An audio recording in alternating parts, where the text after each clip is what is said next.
who infiltrated our state institutions and bring them to justice. Although FETÖ members lie in their statement to the press, claiming they are not responsible for the coup attempt, it has been revealed and officially testified multiple times through confessions and disclosures from within the organization that the July 15 coup attempt was organized by FETÖ. Having lost its structure in Turkey, FETÖ now aims to survive abroad after July 15. FETÖ is a serious threat not only to Turkey, but also to the national security of every country where it operates, especially to those countries enjoying good relations with Turkey. We continue our efforts to eliminate FETÖ's structures abroad. As a result of our efforts, the activities of FETÖ schools have been terminated in many friendly and brotherly countries. After July 15, the Turkish Maarif Foundation has opened schools providing high-standard education across various regions and has saved many students from falling into FETÖ's trap. North Macedonia is among the countries where the Maarif Foundation operates. However, we regret to see that FETÖ still maintains its presence in North Macedonia. Under the guise of an educational institution, FETÖ-affiliated schools are unfortunately operating and even misusing the name of one of our prominent poets of Turkish literature. We continue to share facts about the real face of FETÖ with our counterparts in North Macedonia and look forward to cooperating with them against this dangerous terrorist organization. Turkey will continue its determined fight against all terrorist organizations, including FETÖ, both domestically and internationally. On this occasion, I would like to thank International Balkan University and the esteemed participants for this meaningful and timely panel. As I conclude my remarks, I commemorate all our martyrs with deep respect, mercy, and gratitude. Thank you.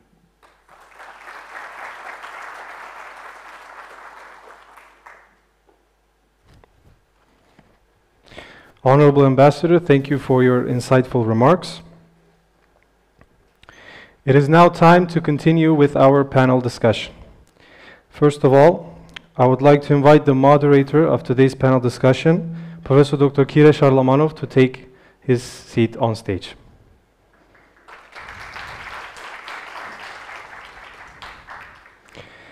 I would like to invite the Dean of the Faculty of Law, Associate Professor Dr. Nikola Datsev. Member of the Court of Appeal in Turkey, Mr. Hamit Yelken. Chairman of the Muslim Forum of Albania, Mr. Fisnik Tuya.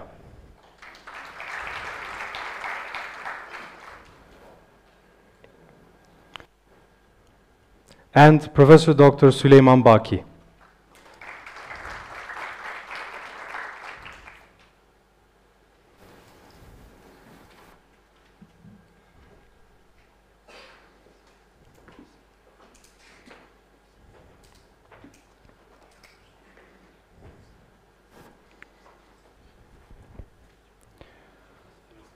The floor is yours.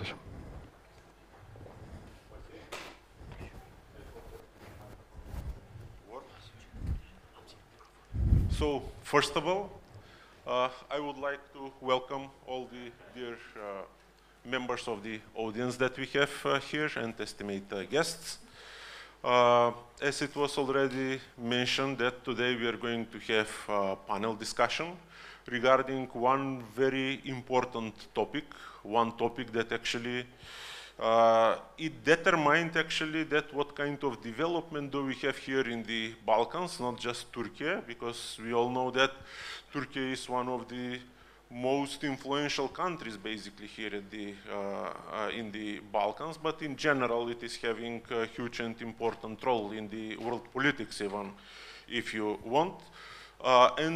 Today we are going to speak about one event that actually determined the development of Turkey and relations that we have here at between Balkan countries. And of course, I would like to say all the time that actually it is not just state politics, but even more important are relations between individuals, civil societies, that actually some kind of connections that we have and so on. So basically, that what happened at July 15, 2016, basically, it determined that what kind of development do we have.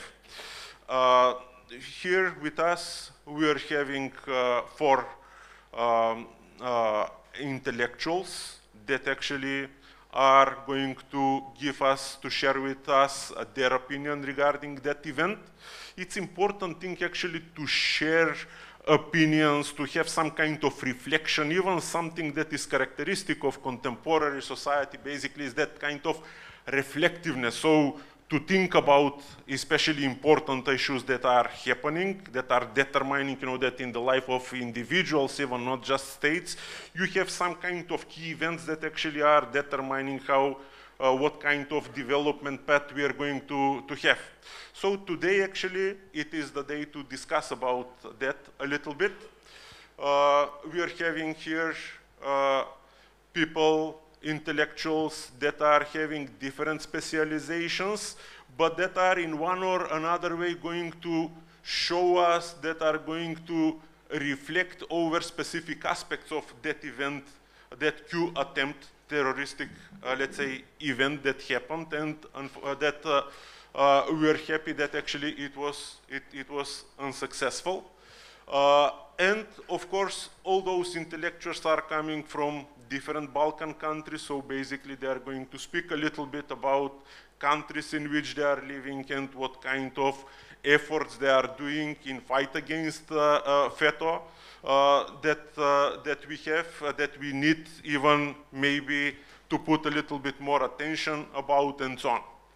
First of all, since I am more or less writing many things that are related with politics, just to give a little bit intro, why it is important, that event, even from theoretical viewpoint. Maybe I'm going to speak 2-3 minutes, but if I speak a little bit more, please just remind me in order to give a speech to give word to our panelists.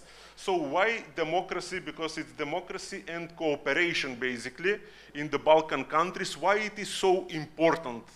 It is important when we're speaking about democracy, because it is, as political system, if you're going to look, many theoreticians are saying that it is the only game in the town, so the only legit system that we have. And there is a lot of critics on the account of democracy.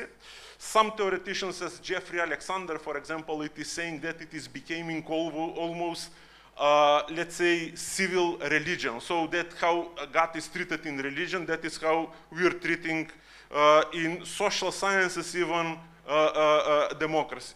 But still you can find some kind of critics that are coming from postmodernists, from postmodern authors, and especially here Baudrillard, one very important book that he written, and that actually the name of the book is Simulacrum and Simulacra, in which actually he is speaking about that kind of breaking of relation between symbols and what they are representing.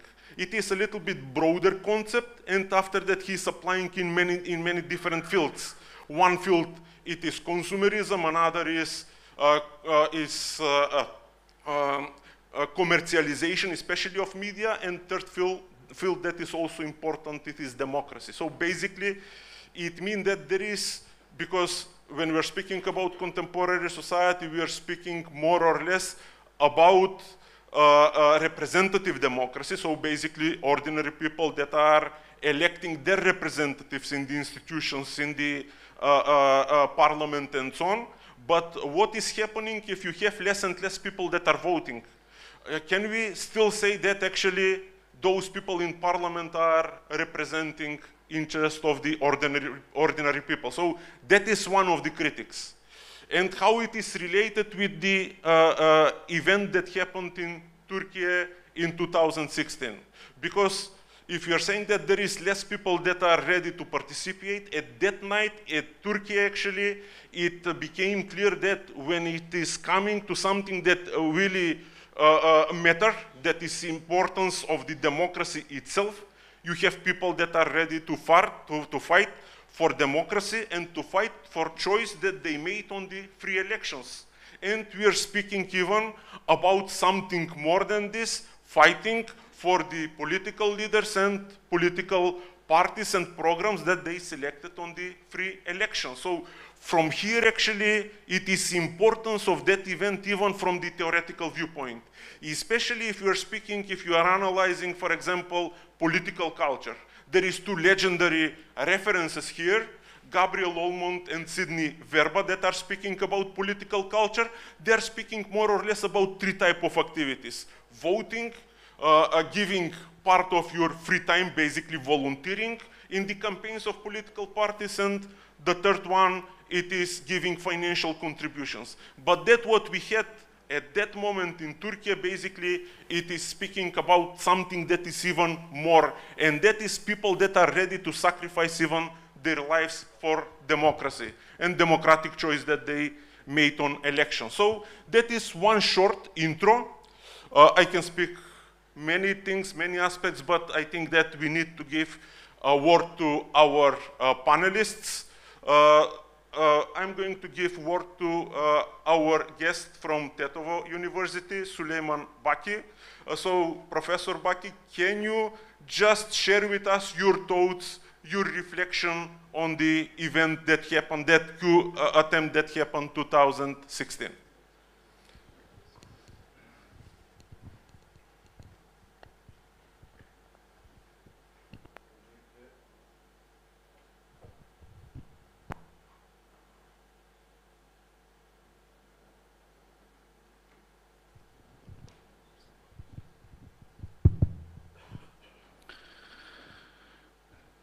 Благодарам, професоре. Thank you. Teşekkür ederim.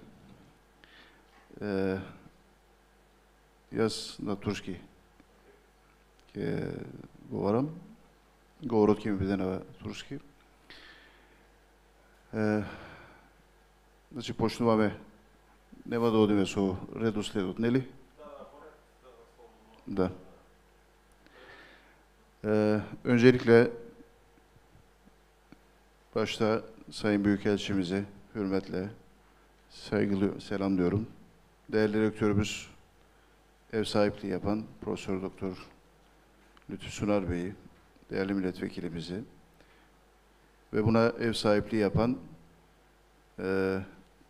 destek veren TİKA'ya ve MATÜSTEB'e buradan ayrıca teşekkür ediyorum.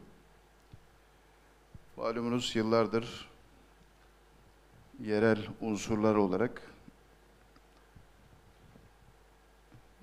zaman zaman farklı şehirlerde, farklı kasabalarda, farklı yerlerde MATÜSTEB'in himayesi altında dernekler olarak,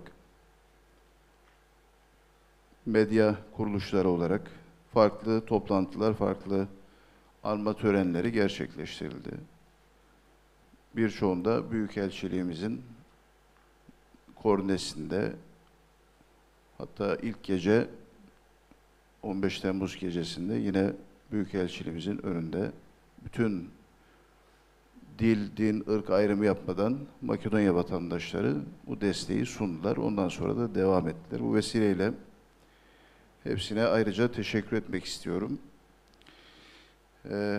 Tabii bu panel kapsamında bendeniz FETÖ'nün az evvel Profesör Kiren'in de ifade ettiği gibi değişik boyutları, demokrasi olan saldırısı, demokrasinin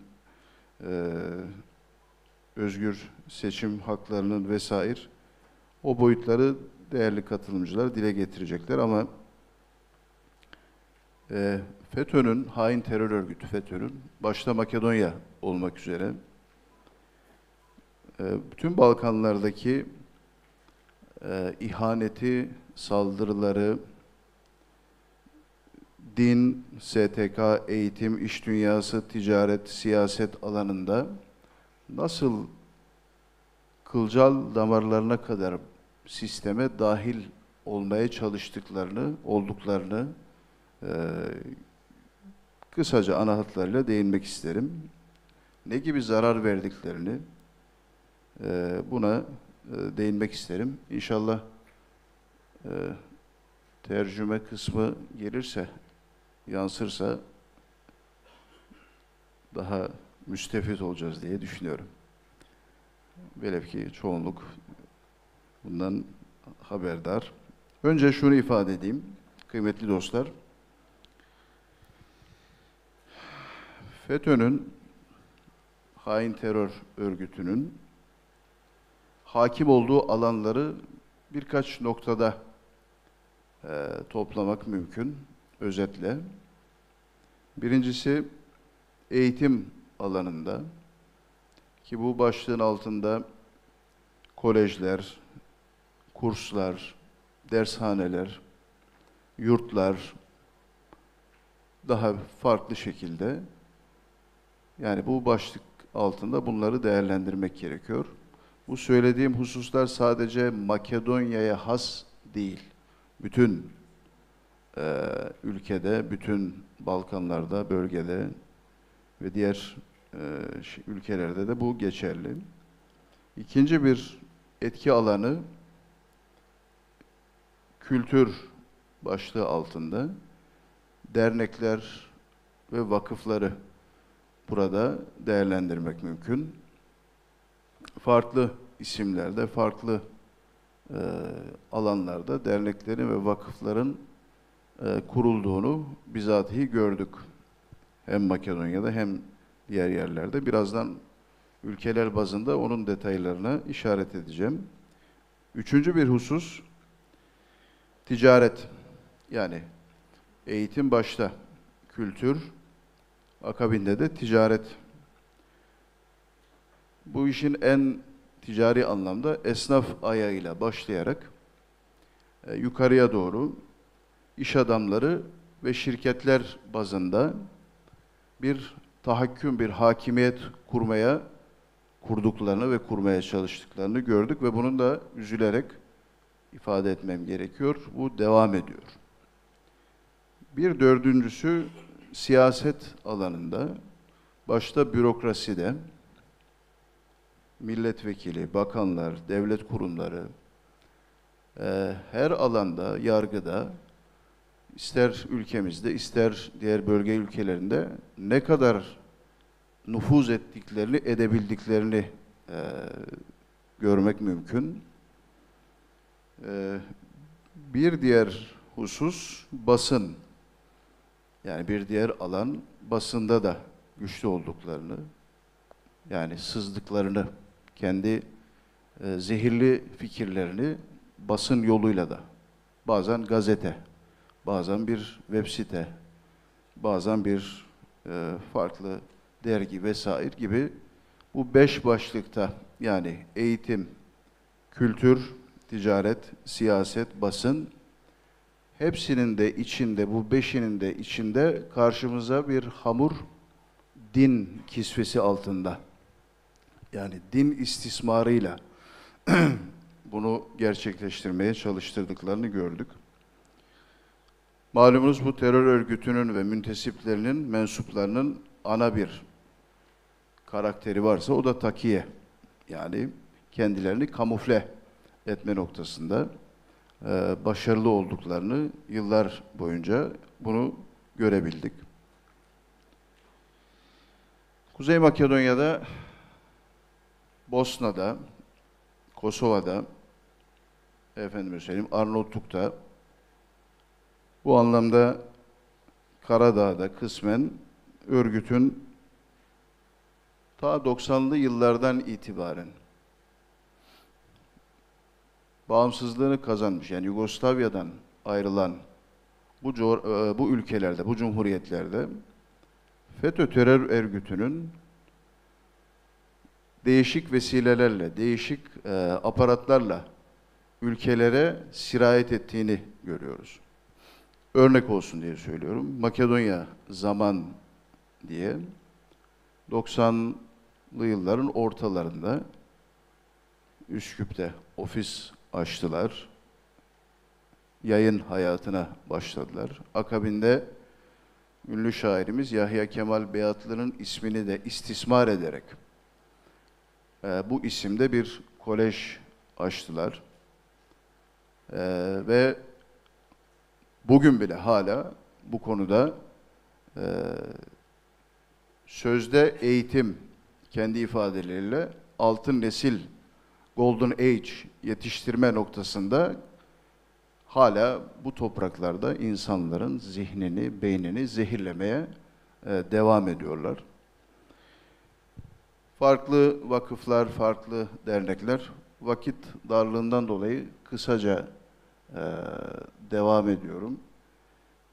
Hakeza tabii ki iş adamları, yani yukarıda saydığım o 5 nokta bütün bölgeler için, bütün ülkeler için geçerli. Yani siyasette de görüyorsunuz, kültürde görüyorsunuz, eğitimde görüyorsunuz, farklı ticarette vesaire. Bunun kolları adeta bir ahtapot gibi her ülkede, her alanda görüyoruz. Bunları hissettik ve yaşadık. Bu okulların varlığının devam etmesi elbette bizleri üzüyor. Az evvel ifade edildi. Evet, Makedonya bu hain 15 Temmuz darbe girişimini kınadı. 2017'de dönemin başbakanı Sayın Zaev işte bu örgütün terör örgütü olduğunu ifade etti. Bosna'da da kısmen böyle, diğer ülkelerde de böyle ama iş günlük hayata geldiğimizde, realiteye baktığımızda hiç de öyle olmadığını görüyoruz. Arnavutluk'ta, Bosna'da, Makedonya'da, Karadağ'da, Kosova'da, Sırbistan'da, bütün bu coğrafyada, kısmen Batı Balkanlar diyebileceğimiz bu coğrafyada 40 tane okul varlığını devam ettiriyor. Bu ülkeler, başta benim ana vatanım Makedonya olmak üzere, yeri geldiğinde Türkiye'ye kardeş ülke, dost ülke diye ifade ediyoruz ama fiiliyata geldiğimizde, uygulamaya geldiğimizde Türkiye'nin ve Türk halkının kanına, Türk halkının, Türk devletinin varlığına göz dikmiş bir terör örgütünün varlığının hala devam ediyor olması hem Türkiye'ye hem de burada yaşayan vatandaşlara bir risk olduğu kanaatindeyim. Bununla ilgili elbette girişimler, adımlar atılıyor ama vakıfların, derneklerin, kurumların, okulların hala devam ediyor olması bu noktada hele ki Arnavutluk'ta hem kolejlerin, daha da kötüsü oradaki asırlarca devam eden medrese eğitiminin içi boşaltılarak farklı bir misyonla asırlardır devam eden medrese İmam Hatip geleneğinin içi boşaltıldı ve farklı bir şekilde orası adeta ifade edildi. Orası adeta bir manada aslından kopartılarak farklı bir yola evrildi orası.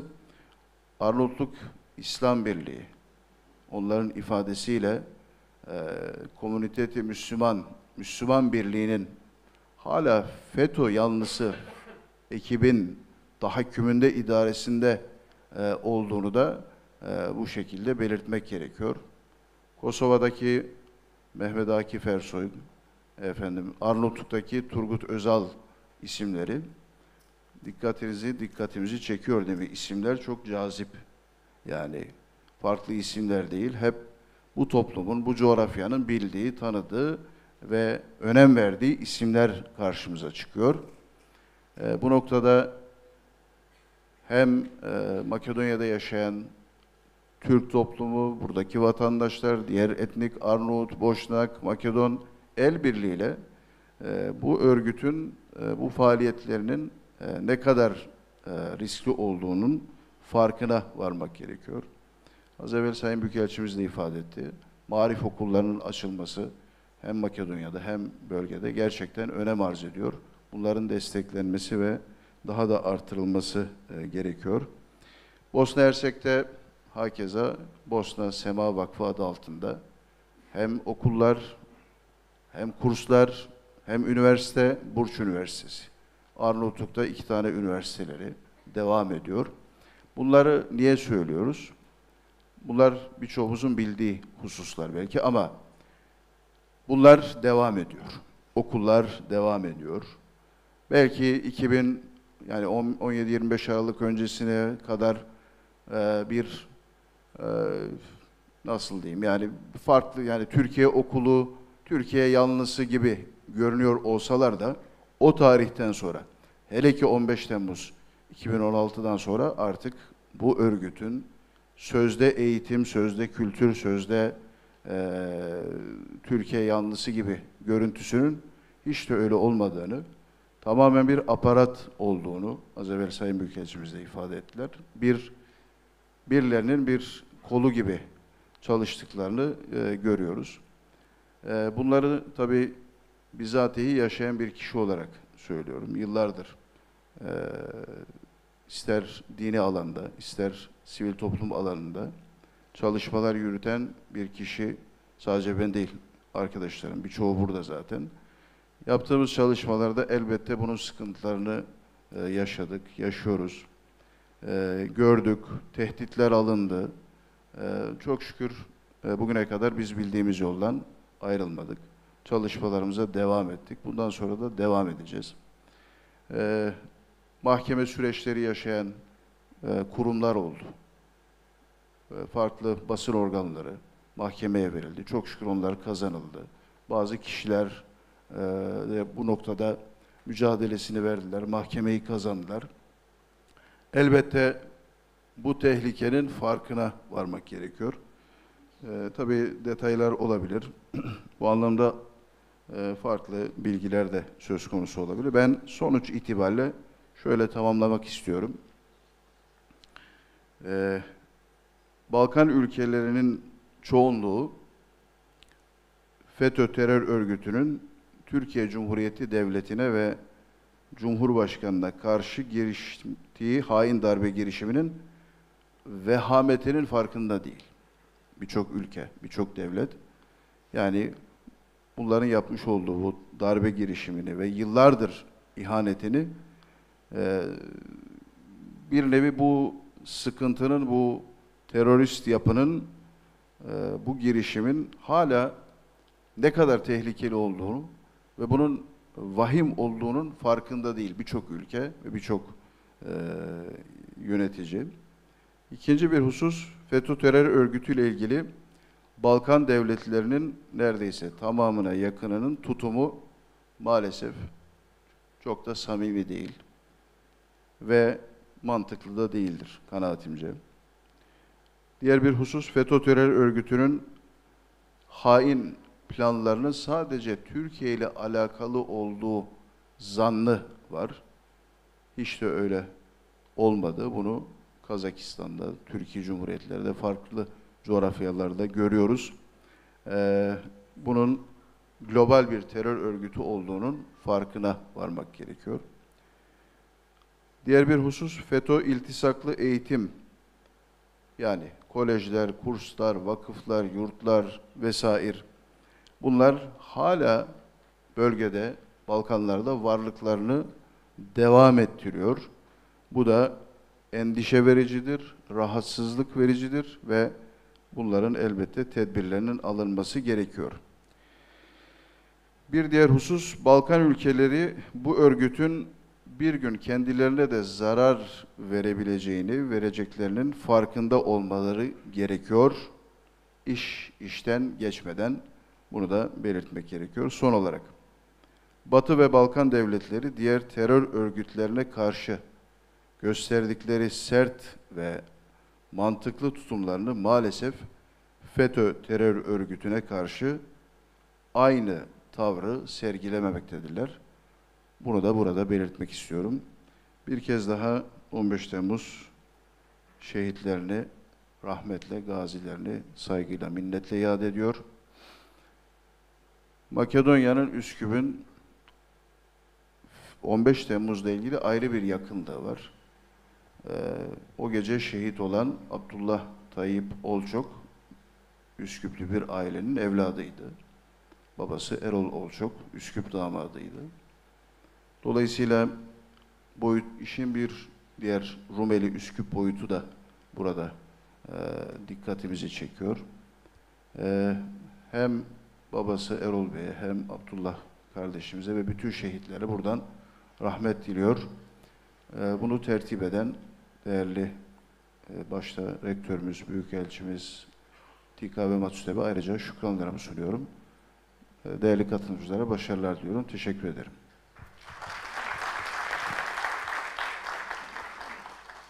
Thanks, Professor, for sharing your ideas, your thoughts with us. I think that you give a lot of very valuable information to us. By the way, we had one conversation regarding coup attempt in Turkey. It was just a few days after that event happened. We participated in one show together. It was Time Balkan, I think, organized it. So basically, since then, we are communicating from time to time. So now I'm going just first of all to say what are going to be rules of the panel that we are having. So first of all, there will be initial addressing to all panelists around 10 to 15 minutes. So please stay everyone in those maximum 15 minutes, if possible, even to be, I know that it is going to be very hard since you're having a lot of information, a lot of thoughts that you would like to share with our audience, but also it's important, I think, to give a little bit space for our audience to ask questions. So once when we finish with that part, in which there will be initial addressing to audience, we are going to receive few questions from the audience. So that interaction part, it is always, you know, that kind of dynamic to have it in debate, in discussion, it is always good thing. So now I'm going to give word to Professor Fisnik Krea, that is going to share his experience with a coup attempt that happened, and especially what are specific things that actually are happening in Albania, but also it can speak, if you want, of course, a little bit even broader in Balkan countries and so on, and also cooperation between Balkan countries. So, Professor, the word is yours.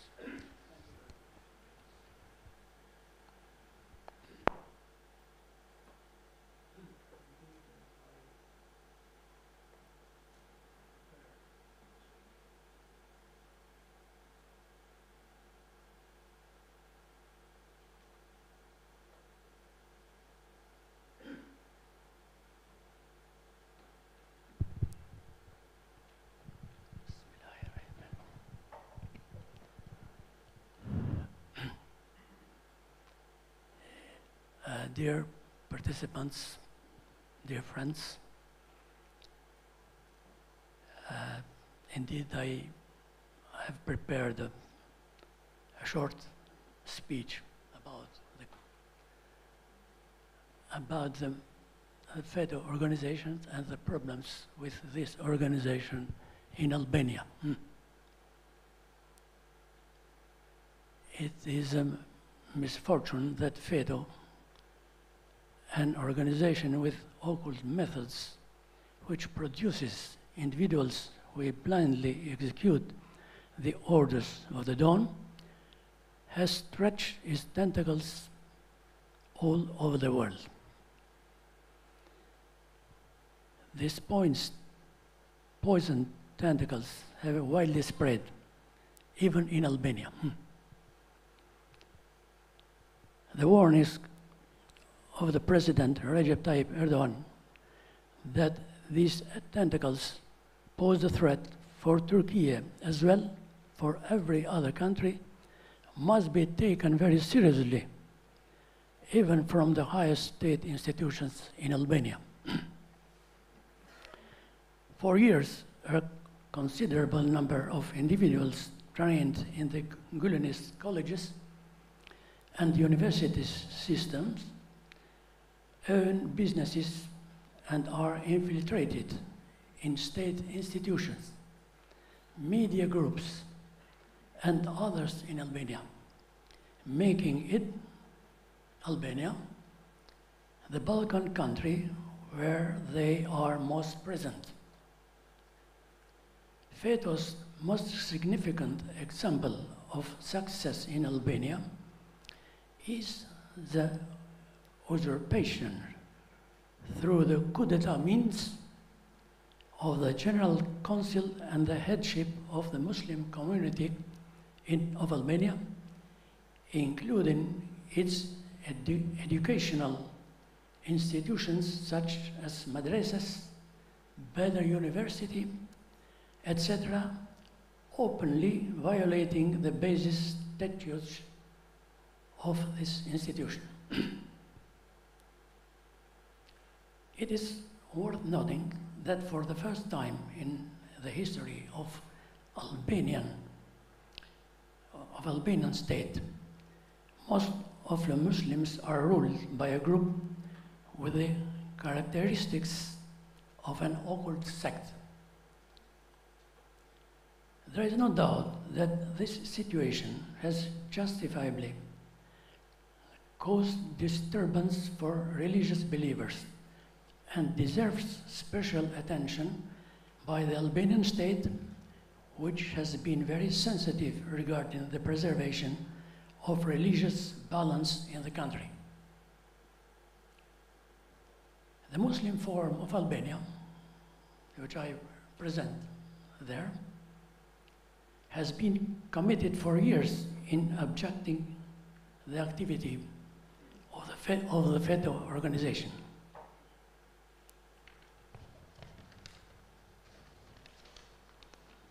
Through time-to-time declarations reflected in the written and broadcast media in the country, it has reported the arbitrary acts of the headship of the Muslim Gulenist community towards imams, their humiliating treatment with low wages, the continuous efforts to remove them from the system by replacing them with Gulenist frameworks, etc. The Forum has persistently reported the Muslim community's actions contrary to the community's statute by changing it, the use of Waqf assets in the interest of Gulenist businesses, the conversion of madrasas into colleges where religious subjects are overlooked for monetary benefits, hindering the education of religious believers, etc. In cooperation with our civil society organizations, the Forum has organized continuous protests and media activities to report the elections for muftiates, mosque councils, and the General Council of the Muslim community, which were rigged and held under pressure. Moreover, we have reported the fact that the presence of the FETO organization leading the Muslim community has stopped the opening of the Namazia Mosque in the capital, which is a gift from the Turkish state and Diyanet, an early aspiration of Albanian Muslim believers. What other effects does the presence of the FETO organization in Albania? In the educational landscape, FETOist structures have worked for decades to establish unrivaled institutions in terms of organization, order and quality in Albania. They achieved this by funding an empty field and being visionaries. The established reputation, generations of graduates, many of whom belonged to the elite class of the time, would require a strong counter-response, a much more evocative offer in every dimension to challenge Gulenist educational institutions, to case their bankruptcy and, in the end, their complete elimination.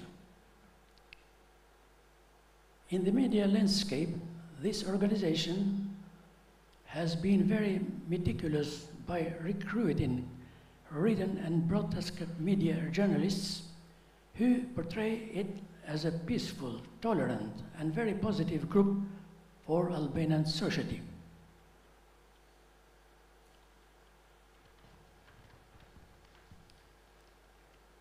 Through their access to the media bodies, they hamper critical attitudes coming from anywhere towards their activity. A large public in Albania with an antipathy towards the Gulenist movement expects to see changes with the hope that it will not be disappointed. Several parents of the Islamic worldview, as well as also those demanding serious education, seek solutions for schooling of their children. The numerous Albanian supporters of President Erdogan and AKP government want to dispose of fake news and hear as much truth as possible. We are hopeful that the Gulenist organization will not continue to be forgotten enemy, and that Albanians will firmly decline its poisonous ideology. The Albanian people, standing alongside the Turkish people, like a brother will stand for his brother, will always be beside it in its attempts for freedom, democracy, and prosperity.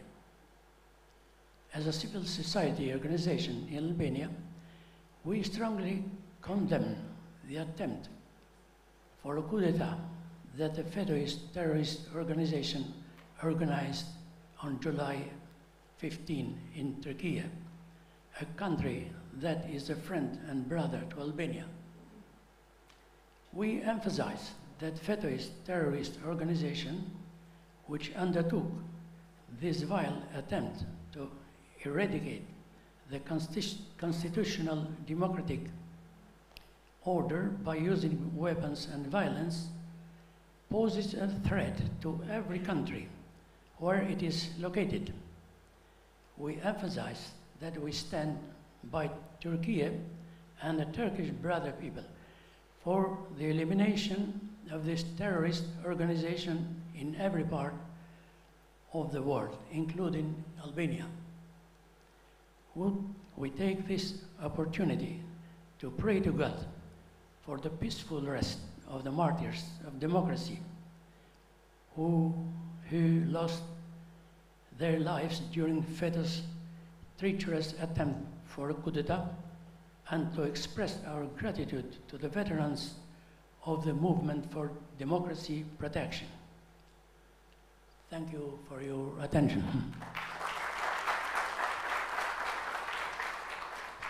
Thanks, Professor Kruja, for sharing your ideas with us, your viewpoint regarding that coup attempt that happened in 2016, and how Albania basically is fighting against FETO as terroristic organization. And now I'm going to give word to Hamid Yelken, that is going to tell us about Turkish case, so how Turkey actually is dealing with FETO as terrorist organization.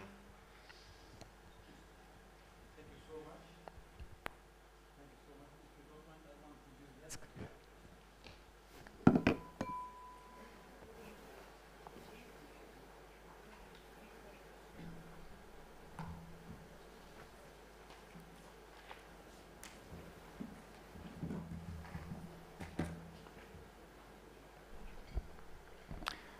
distinguished participants, before beginning my words, I would like to express how honored I am to be given the chance to address these important issues on this panel.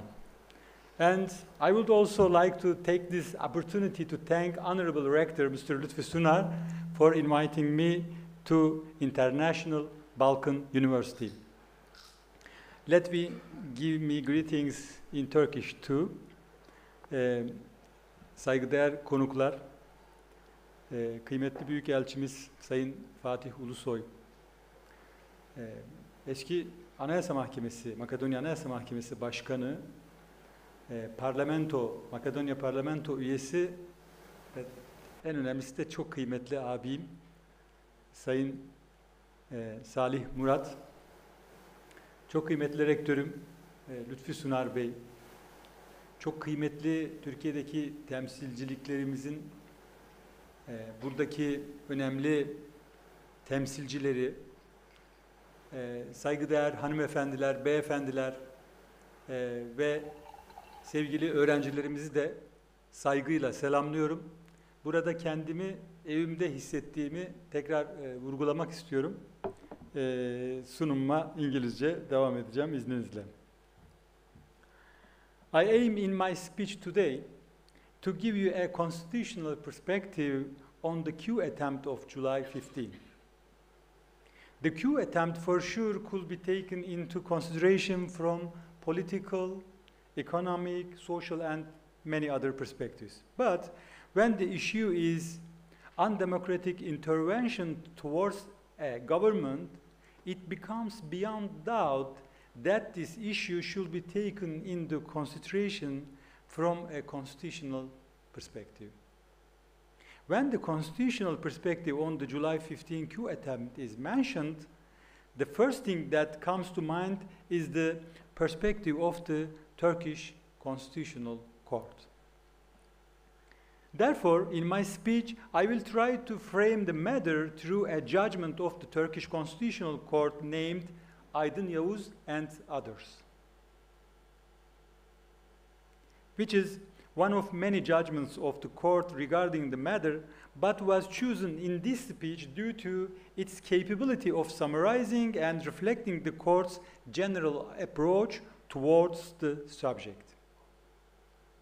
In this judgment, made by court nearly after a year from the attempt, the court clarified that it recognizes FETÖ as the responsible group for the attempt within the paragraph stated below.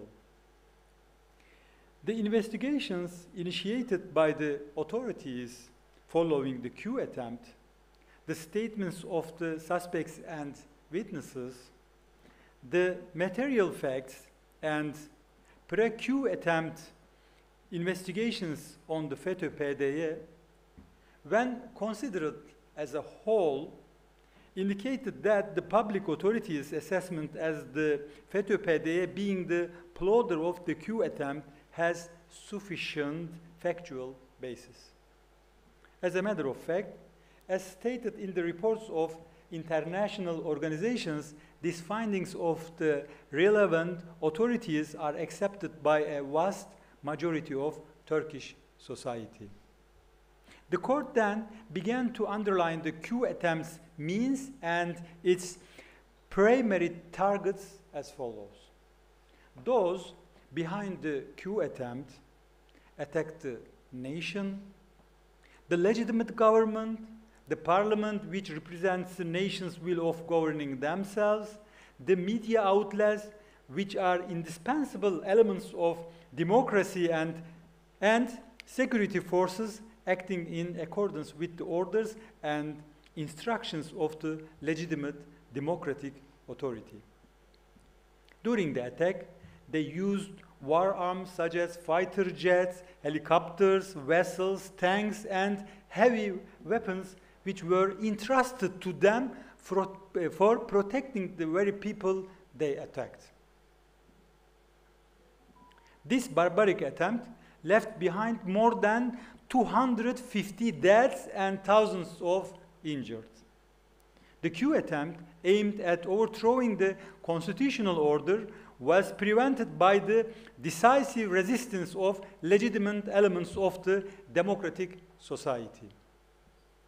After settling this, the Turkish Constitutional Court analyzed the magnitude of the threat this attempt created against the democratic constitutional order.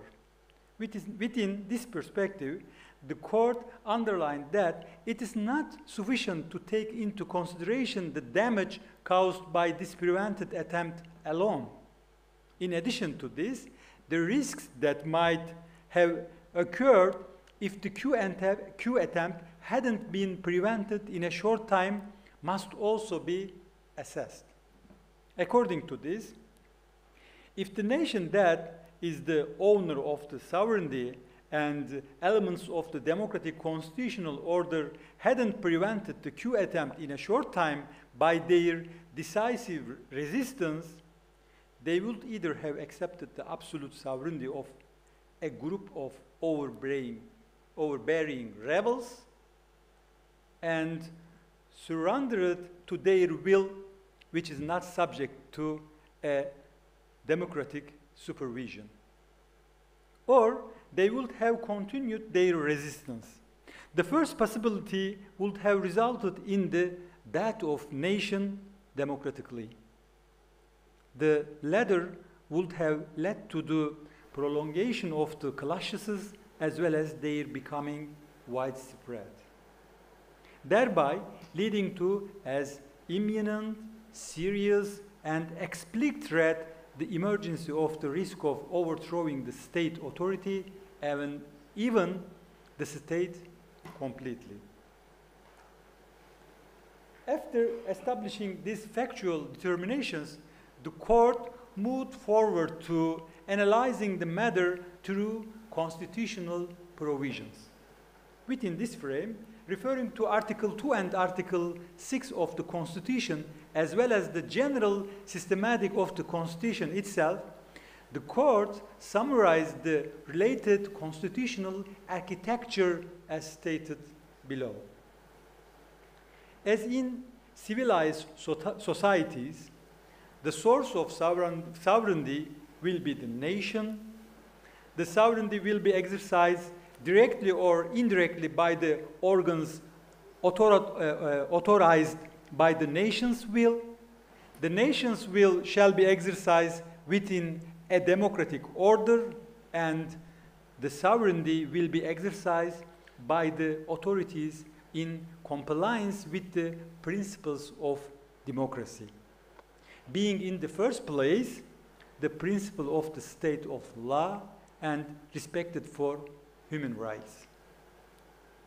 After determining the constitutional provisions regarding the issue, the Constitutional Court analyzed the coup threat against these provisions accordingly. Coup attempt is an attempt by a group which is not authorized to exercise the nation's sovereignty to overthrow or change the democratic constitutional order by use of coercion and violent means. Where the coup occurs, the democratic constitutional order and the superiority of the will of the nation will cease to exist. And the sovereignty belonging to the nation, thus to each individual, in the democratic order will be overtaken by a group. In this case, there can be no mention of democracy and the state of law. Naturally, in such an order, there will not be a mechanism that will safeguard fundamental rights and freedoms of individuals. As a matter of fact, fundamental rights and freedoms can, in the real sense, be protected in the presence of an effective democracy. In the respect, it can be said that one of the most serious threats that a democratic society may face, and maybe the severest one, is coup attempts. On this basis, the court noted a government coming to power through democratic procedures is subject to democratic control, as that renders a great importance in terms of protection of human rights. In other words, the court stated that fundamental rights and freedoms cannot be practiced in a government that is not subject to democratic control. As a result of these evaluations, the court came to the conclusion that there is no doubt that the coup attempt of 15 July has posed an existing and severe threat not only to the democratic constitutional order, but also to the individual's fundamental rights and freedoms and national security, both of which are indeed closely associated with one another. Through this analysis, the court came to the final judgment that the coup attempt of July 15 is the most severe attack in the history of the country, targeting the national security and the lives of people and even existence of the whole nation.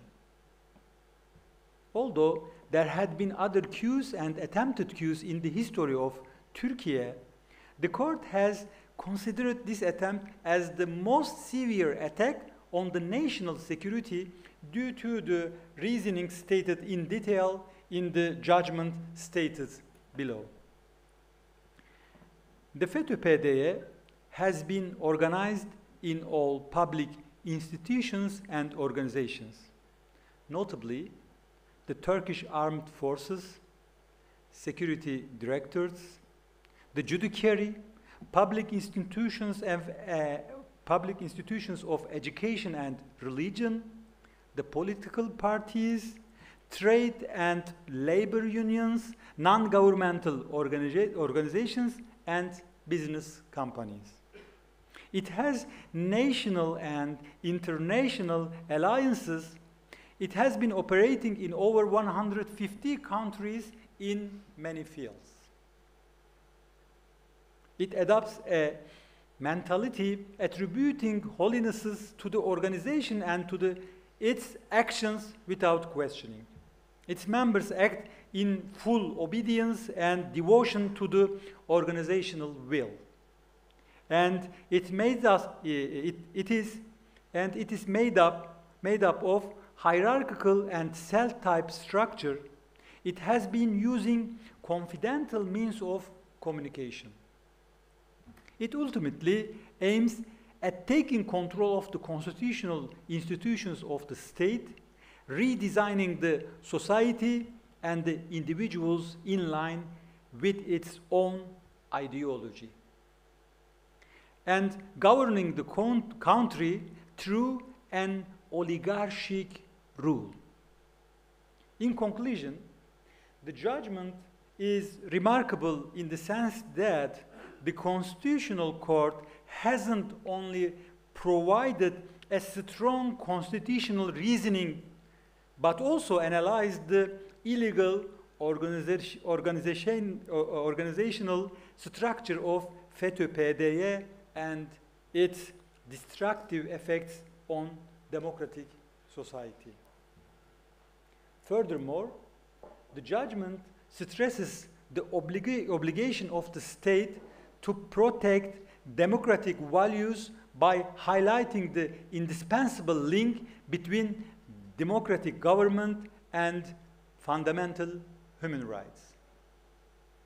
Another well-marked approach of the court is that it exhibited a powerful approach in favor of democracy by taking into account not only the prevented coup attempt, but also the threats had the coup attempt been successful. This approach has established a robust constitutional ground against the prevented coup attempt, as well as for all possible future non-democratic attempts. Thank you for your attention and patience. I hope I used my time very effectively, right? Mr.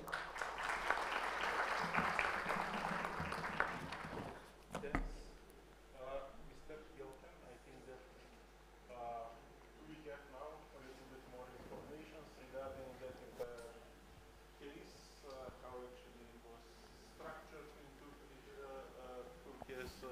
court and so on. So I think that it was very, very valuable information for all of us.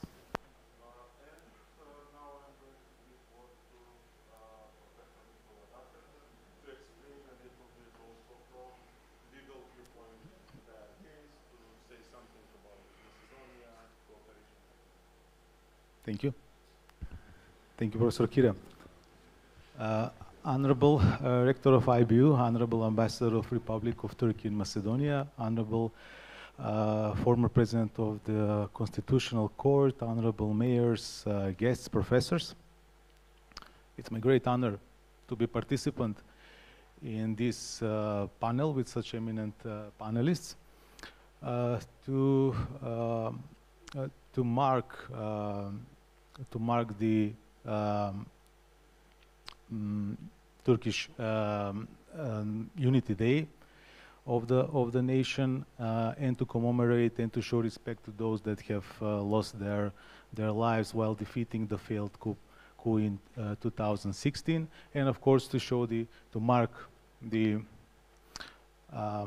bravery of the nation. My speech would I can say in two parts. First, I would focus a little bit on the democracy in general, then about the democracy in the Balkan countries, in the Balkan region, and then about the democracy in Turkey and the coup, and also the Turkish and Macedonian relations, or the relations between the countries. About democracy, so I would like first to use to start with one famous quote from Abraham Lincoln from 1863, who said that democracy is a form of government of the people, by the people, and for the people. And this is one multidimensional definition. Followers of, for example, of Jean-Jacques Rousseau, they believe that democracy is, they actually believe that the people are the ones that who decide about everything. They're not bound by any law. Followers of John Locke would say that, believe that in a pluralistic society, it's understandable to have different conflicts, different interests that produce conflicts, but citizens must find an agreement about what is the best for the common good. And democracy indeed is a rule of the people that have the supreme power to decide. So directly or through their elected representatives. And this is how the democracy is created, that contains all the mutual values of democracy, equality, justice, respect of the basic rights and freedoms, and so on. Unfortunately, I must say that since the dissolution of Yugoslavia in some of the Balkan countries, the view of democracy was a little bit maybe confusing from time to time. I can say that there was an uncertainty and a slow erosion of the democratic norms, and even I can say populist authoritarianism. Also, I must mention another element is by some people, the distrust in the state institutions. I can say that maybe some countries took democracy for granted.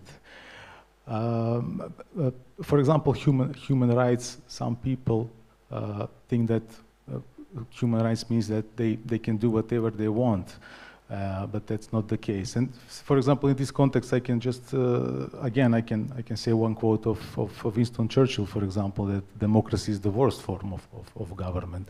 Anyway, these individuals must understand that there are, that not every right is absolute right, so rights must be respected. and in order to avoid the conflicts between different rights. And that's why there are restrictions and also sanctions in democracy. Besides all the issues and problems between some of the states in the Balkan region, we can say that there is a cooperation that is evolving significantly. The cooperation, it's not just during crisis, like for example, some natural disasters, or let's say health crisis like in the pandemic or financial crisis. The cooperation is on a higher level as well. So there are many initiatives, many agreements, regional organizations, etc., created. So I can, let's say, mention a couple of them.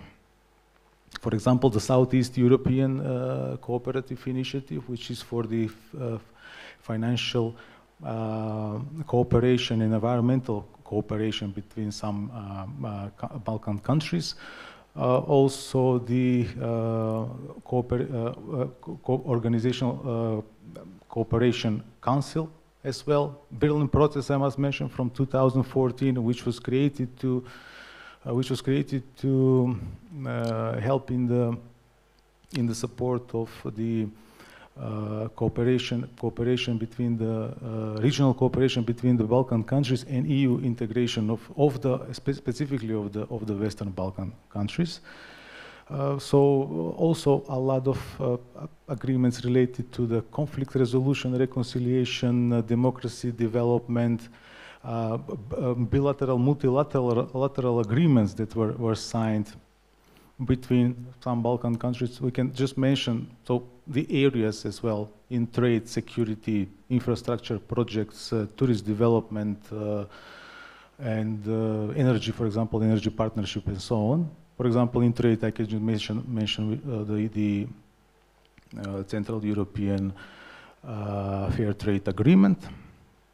So we can conclude in this part that there is a cooperation between the Balkan countries in the Balkan regions, but of course it must be also developed even further. So about the democracy and human rights in Turkey, I can say that, of course, democracy was developed throughout the years and changed, and also it has its own challenges. Today, of course, like in every country, there are certain challenges. I can just mention some of them. If you agree, for example, in the freedom of press, judicial independence, electoral integrity, maybe and of course some reports about violations of human rights. But what is for sure, and what we know is that what is a fact, that Turkey has a strong legislation for protection of the human rights. Human rights are protected with various international law treaties that have priority in its application, and also the human rights are expressed in the Constitution of 1982, as early as 1982, where the basic human rights and freedoms are guaranteed. Also, several agreements that are concluded, several laws adopted, the human rights law, for women's rights, protection of torture, terrorism and human rights, of course the European Convention on Human Rights, which was because Turkey is part of the Council of Europe as well. Therefore, what happened in 2016, 15th of July, had nothing to do with democracy and human rights. The FETÖ terrorist organization, with the barbaric act, through their installments in the military, so they tried to overthrow the government and the president that were democratically elected. So how this organization so of course my colleagues here know better, have more expertise in this, but how this organization functions is through the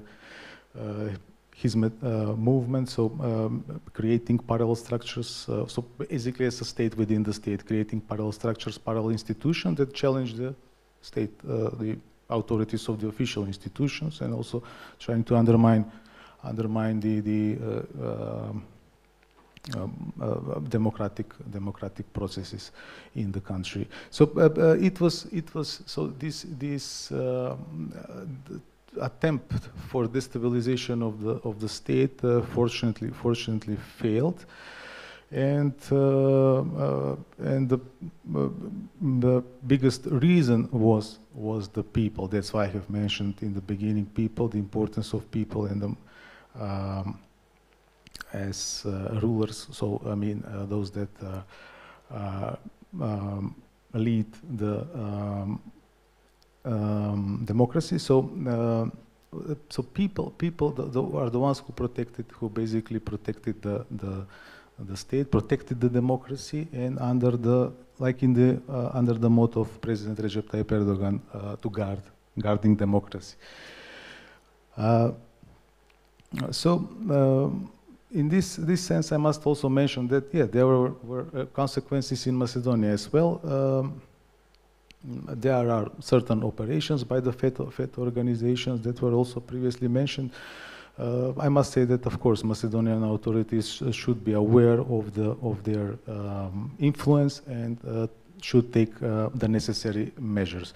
Not just because Macedonia is not because Turkey is a strategic ally of Macedonia, but also a great friend of North Macedonia. Turkey has helped our country a lot in many turbulent times, was and will be a great friend. So I can just mention for example, enormous investments in the many facilities in here, in buildings, malls, also hospitals, schools, and this university as well. So and with a lot of employees. But also not just the cooperation between the state authorities exists on a high level, but even the people, Turkish people and Macedonian people, are very fond of each other, and they help each other in crisis. And something that first comes to my mind is, for example, during the earthquakes in 2023, the devastating earthquakes, where Macedonian people tried with as much as they can with donations to help the victims and their families from the earthquake. As a lawyer, of course, I need to. I'm obliged to speak a little bit as well about the cooperation in this field. There are agreements between the countries in many fields that cover many areas. I can mention in the field of extradition.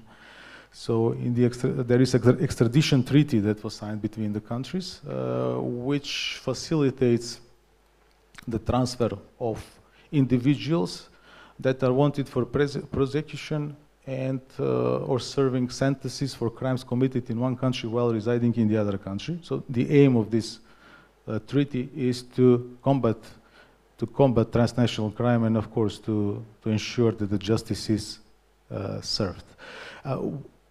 We had recently one example of successful extradition of one Macedonian citizen, which shows that these agreements between the two countries are not just on paper. These agreements are also implemented successfully in practice. I can also note the cooperation in the legal assistance, so in criminal matters. The countries exchange information, documents that are necessary, or every form of evidence that is important for the criminal investigations and procedures. Also, the cooperation in combating terrorism and organized crime. Turkey and Macedonia cooperate in the transfer of the of information about intelligence information, providing intelligence services, and all the other efforts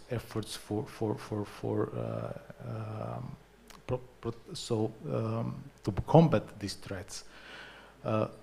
The judicial also cooperation, so the courts that are trying to recognize together, to work together to recognize, enforce the court decisions, arbitral awards, and so on, and also the police cooperation. So police bodies of both countries cooperate on different levels, like, for example, trainings, exchange programs, and also all other activities that are important for enhancing security of the country.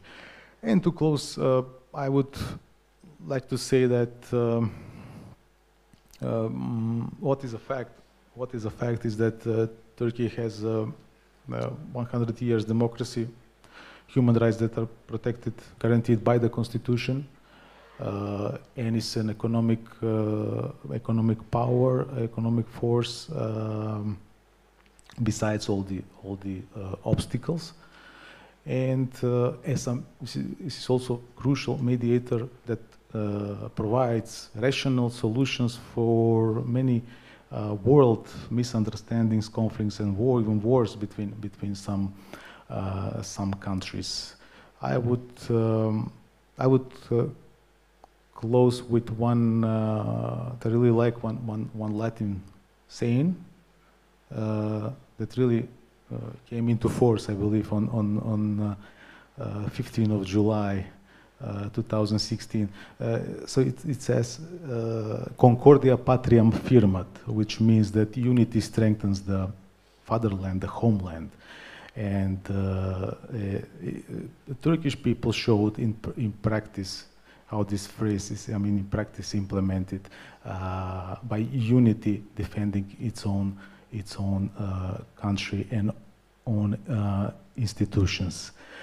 I would extend it a little bit. I would say that unity, harmony, respect, appreciation is what we need, what is crucial for developing the cooperation in the Balkan region as well. And when I was thinking about this speech today, something that came to my mind, because now it's time for the summer vacation, about how close we are as people.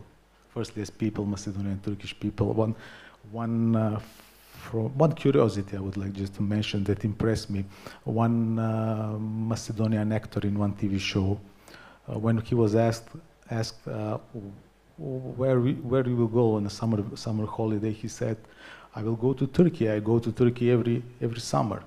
And he was asked, "Why you go to Turkey?" He said, "Because in Turkey, it's the only country where I feel respected. I feel human." Thank you very much. Thank you for that.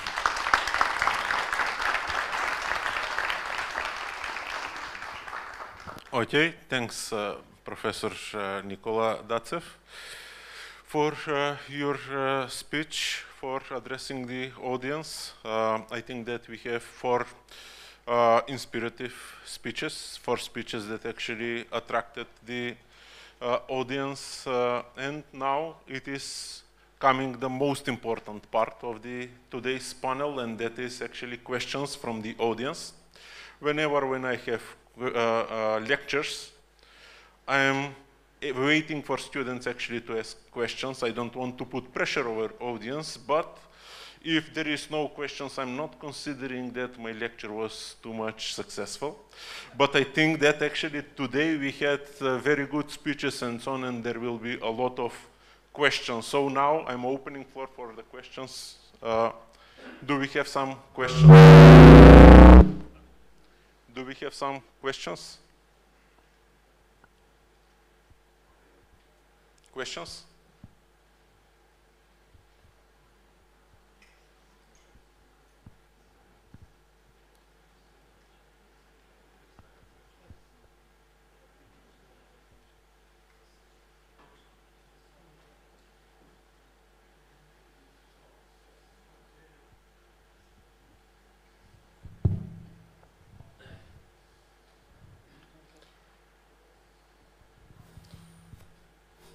so the real purpose of every panel actually it is exchange of opinions between audience and people that are so imagine that as just some kind of introduction that we did, and now it is time actually to be engaged a little bit more in conversation.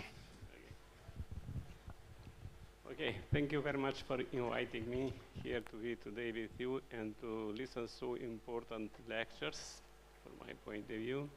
And you gave us a broad view of this Q attempt. But for me, it was always dilemma. What happened today? What is this idea of faith? It is ideology, it is religious sect, it is extreme ideology, or it is a violent ideology. But today I saw that they have some kind of ideology thanks to Hamid Yelkin, seeing from the point of view of the court of the Constitution that they were engaged for oligarchy, because I remember in 1997, I was in a course in Garmisch-Park in Kirchheim. The course was democratic control of armed forces. And a professor from US in that period of time, he said there is a state, even member of NATO, where army is controlling the democracy. It was the perception even for the academic that army could control democracy, which is not case nowhere. And the question is, do we have no debate, not just to fight as an extreme or violent ideology, but the process of de-ideologization of the people.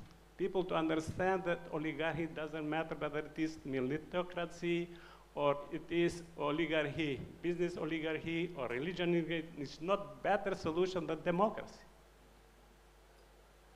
Do you have this kind of debate in academy, in the public debate? And so it is my question.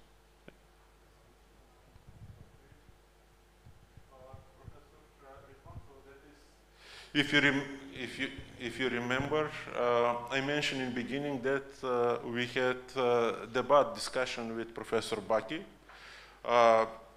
2016, when that Q attempt happened in Turkey, just a few days after the attempt. Professor Ridvan Suleimani actually was third part, so he was actually the third participant in that debate. Thanks for your question. You're addressing that to which one? To the Professor Hamid, so to Mr. Hamid, so you can.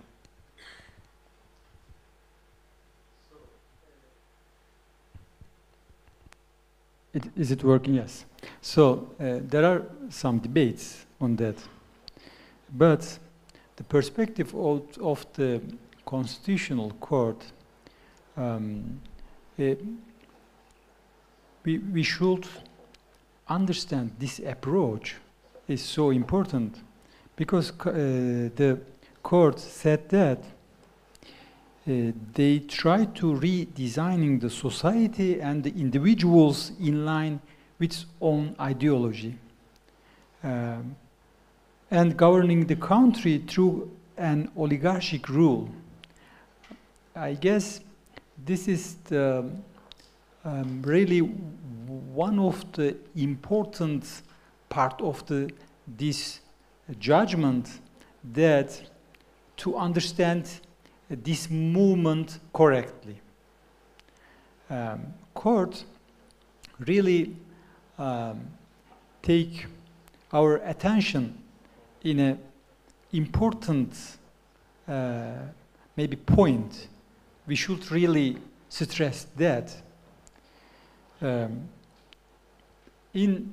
As I said, the judgment stressed the obligation of the state to protect democratic values by highlighting the indispensable link between democratic government and fundamental human rights.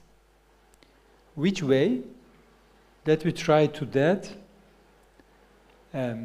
As a matter of fact, the court expressed this issue as follows in the judgment: preventing the coup attempts, which are the most serious attacks on the democratic constitutional order, fundamental rights and freedoms, and national security, or completely eliminating the danger posed by the coup attempt that took place and the threat leading to the coup attempt, is not only an issue within the authority of the state, this part is so important, but also a responsibility and duty of the state which cannot be disregarded pursuant to Article 5 of the Constitution.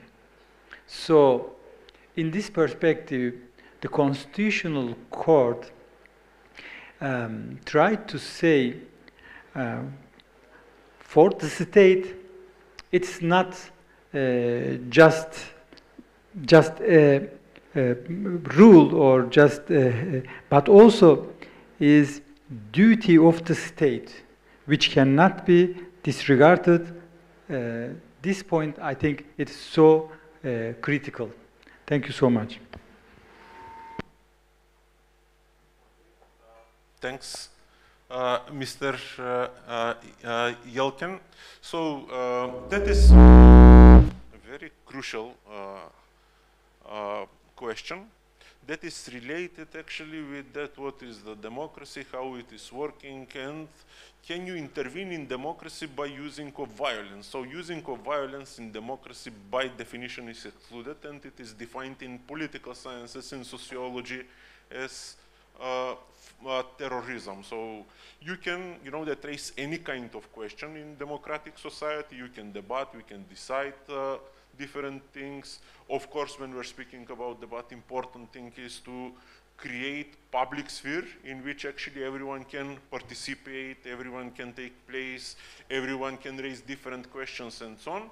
Based on that, public opinion is formed, and people are going to take their informed decisions, and they are going to vote, and they are voting on elections. And after that, actually, when we're having that democratically elected government and so on, it is ruling based on support. So that support, it is extremely important from the citizens. Why? Because through voting, people are supporting specific political party, but also they are supporting political system in one or another way, you can say. So even if you vote for a party that is losing election, actually also between voting together with voting for that party, you're voting for democracy. So that kind of voting of election, it is giving legitimacy. Legitimacy, it is justification of democracy as political system. But if you intervene in that system through violence, basically, you're breaking the elementary rules that exist. You can't speak anymore for democracy. And of course, from here, we can speak for establishment of different type of dictatorships and so on. So for this reason, actually, it is important that what happened in Turkey, actually, it was not successful, because I mentioned in the beginning that actually it is determining, there is that kind of moments of life of collective subjects, states actually, that can determine how they are going to develop, what kind of development path they are going to have. So that is, for this reason, actually, it is important. And even, Professor, maybe you remember, it is long ago, but we discussed that kind of topics. Okay, yes? Sorry? Just one more question, or we're finishing here? Okay, so since I think that we are discussing maybe more than, how many? More than 1 hour, wow. Maybe on 2 hours, huh?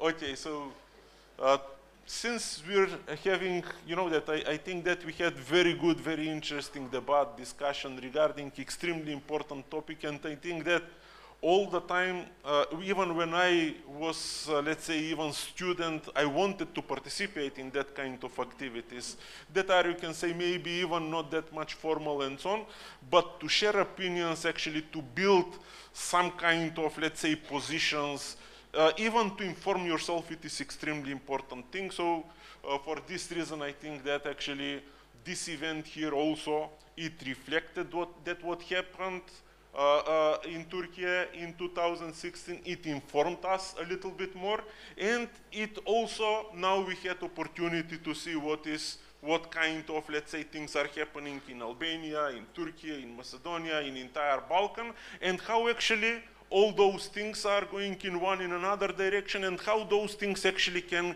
go toward cooperation between, because it seems that from that what we listened, that there is similar values that we have and we must to have, since we are having democratic political systems, and it is a little bit making that kind of intersubjective space between countries and even individuals that are living in countries to be broader, and that is actually space that is giving opportunity for cooperation between individuals and between institutions. So for this reason, I would like to thank to all the participants in our panel and to thank to our audience. Unfortunately, there was no enough time for questions, for all the questions to be received. Now, I think Cesar has something to say.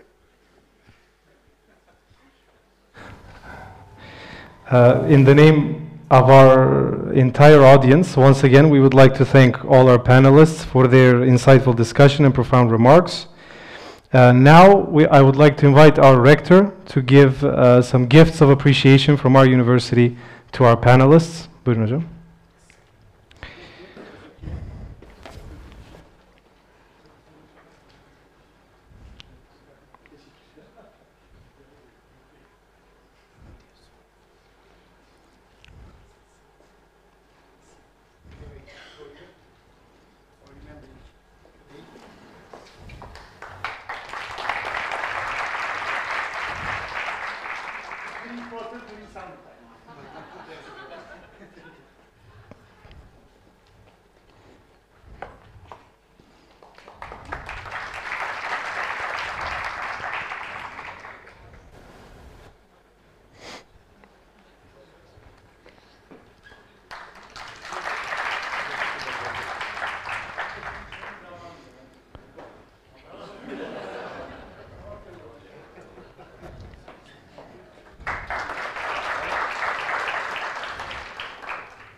Honorable academician and guests, this concludes our panel discussion. Thank you for your participation and see you at the cocktail party.